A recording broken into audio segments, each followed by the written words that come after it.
皆さんこんにちは。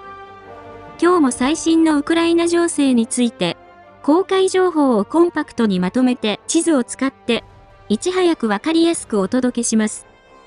よろしくお願いします。チャンネル登録して通知をオンにすると、動画公開時に連絡が来ます。過去の動画も再生リストから合わせてご覧ください。ウクライナ情勢。ロシアがキーウに侵攻してから1154日になりました。まずは全般的な事柄です。先ほど公表されたウクライナ軍の参謀本部の最新の発表によると、ロシア軍の損失は兵士1130名、戦車4両、装甲戦闘車19両、砲26門、防空システム1機、ドローン118機、その他車両134両となっています。戦線全体では121回の地上戦、1519回の砲撃の報告がありました。戦況図と並んでよく見られているウクライナとロシア情勢のニュースコーナーです。YouTube のチャプター機能で必要なところを見ることもできます。1番目。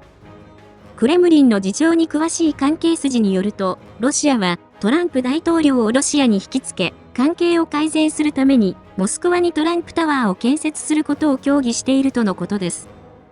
計画では、モスクワの中心部の一等地に、150階建てのトランプタワーを建設し、その起工式にトランプ大統領が出席する計画だとしています。この計画は、大統領選挙でトランプ氏が当選したことをきっかけにプロジェクトがスタートし、ロスネフチ、ロスアトム、ルサール、ポリウスゴールドというロシアの一流企業がタッグを組んでいます。すでにニューヨークの建築家の一人がモスクワトランプタワーの設計図を描き上げていて、250個の高級マンション、15階建て150室のホテル、高級駐車場が入居するとのことです。2番目。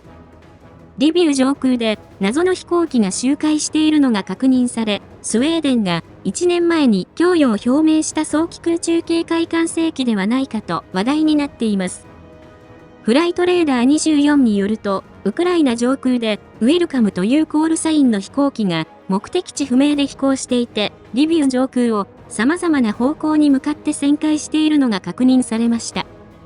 サーブ 340AEW&C は最大450キロの範囲で飛行機、巡航ミサイル、船舶、地上の軍事装備を探索し、同時に数百の目標を追跡できる能力があり、ウクライナ上空の警戒監視レベルと戦闘機の運用が飛躍的に向上すると考えられます。パイロットを含めた乗組員は4人から6人で、高速道路からも離着陸できるように小型軽量に作られ、スウェーデン以外ではギリシャ、UAE、タイ、パキスタンでも運用されています。3番目。ロシアのテレビ局では、もはや隠しきれないロシアの経済崩壊について議論が展開されています。クレムリンとロシア正教に肯定的なツァーリグラードテレビでは、経済学者のミハイル・ハジン氏が登場し、ロシア経済について率直な分析を述べました。同氏は、ロシア経済省では金融政策局長、ロシア大統領府では経済局副局長を務め、日本ではキヤノングローバル研究所で講演したことがあります。同氏は、まず、ロシアの公式統計をナンセンスで信頼できず、経済全体の衰退を事実として伝えていないと切り捨て、製造業の大量倒産、建設業界の突然死など公式統計でも隠しきれなくなったと説明しました。同氏は、輸送量の減少がロシア経済の停滞を示す信頼性が高い指標で、輸送量の大幅かつ急激な減少は公式統計でも確認され、ロシア経済がゆっくり確実に衰退していることを意味すると述べました。また、経済はすでに転換点に達し、今後は緩やかに転落するか、断崖絶壁のように崩壊するかの2つの道がある。そんな中でも 21% の高金利でもインフレは収まらず、西側の制裁も続いていると指摘しました。司会者はすかさず、どっちなのかと質問しましたが、同氏は、私も仕事があり、生活があるので、放送が終わってからでないと答えられないと回答を拒否しました。どうやら、ロシア経済は、フォークを突き刺すように崩壊しているようです。それでは、各地域の戦況です。戦況の変化のあるところを中心にお伝えします。北東部、スームイ、クルスク、ハルキウ方面。ロシア軍が侵攻の目標としているはずのスームイから、クルスク、ベルゴロド、ハルキウ方面の戦況についてお伝えします。作戦に影響を与えるスームイの天気は、晴れ。最高気温24度、最低気温9度。金曜日まで晴れの日が続きます。この方面で、ルジアンはクルスク方面で14回、ハルキウ方面では地上戦の報告はありませんでした。ウクライナ軍のシルスキー総司令官は、この方面の陣地を訪問し、ロシア軍のスームイ侵攻作戦は、ウクライナ軍の積極的な行動により阻止されたと発表しました。専門家は、この方面のロシア軍は、兵力が3万5千から4万人しかいない。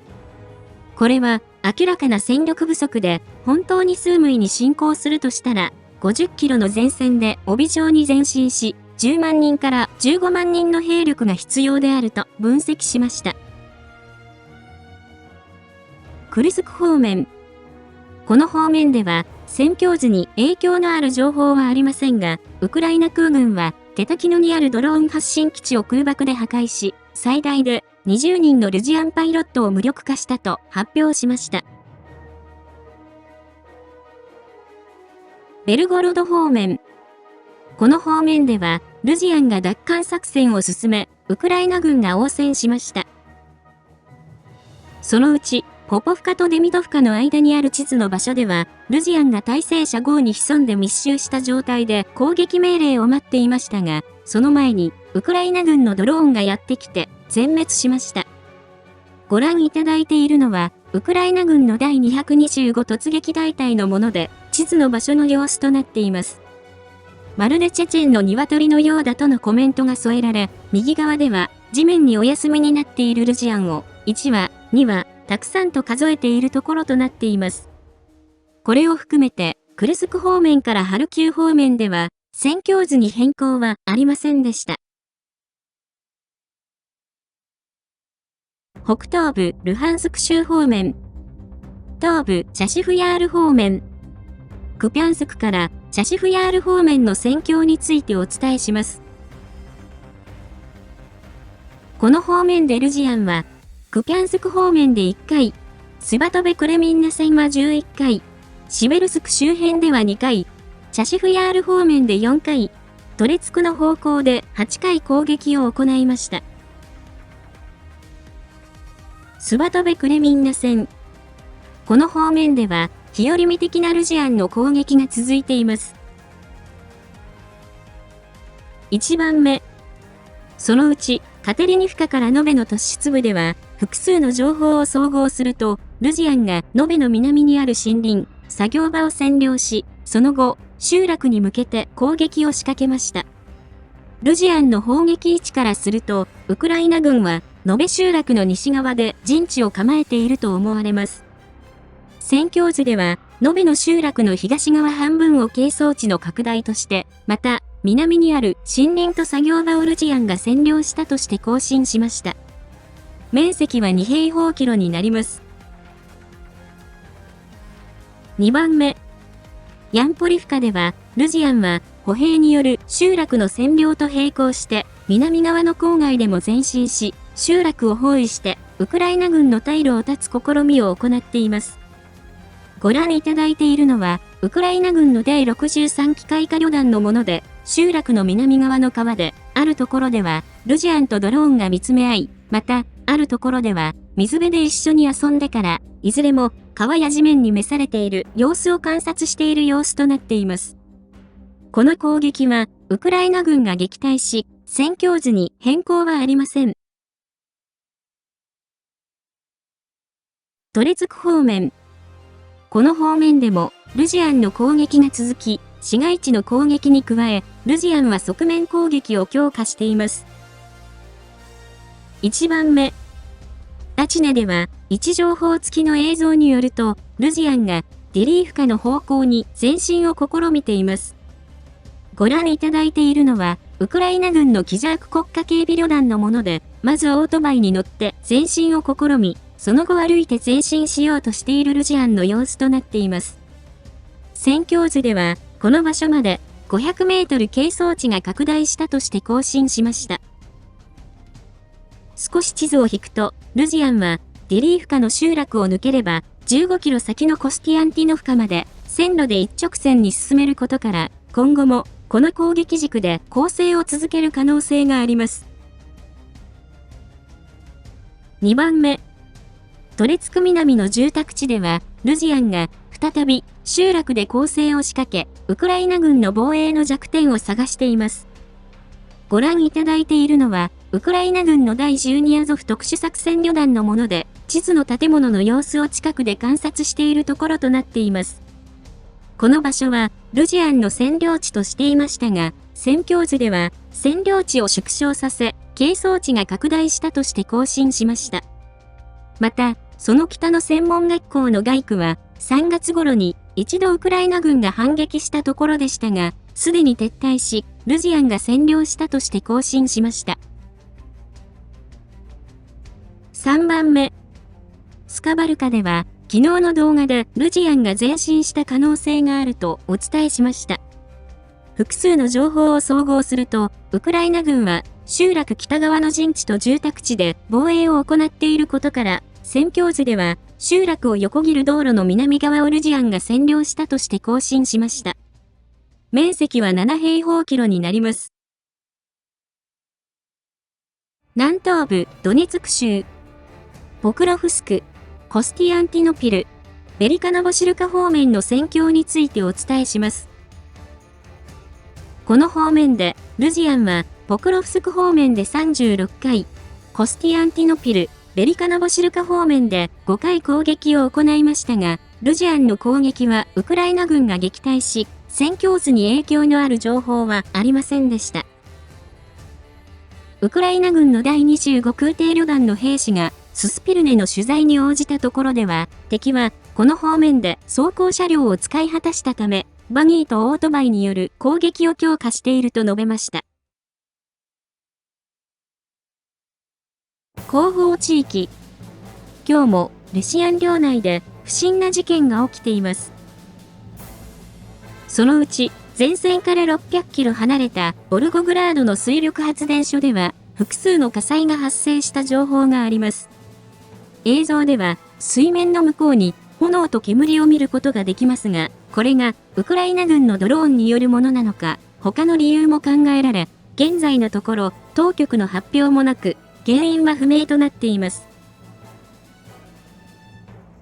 南部ザポリージャ州、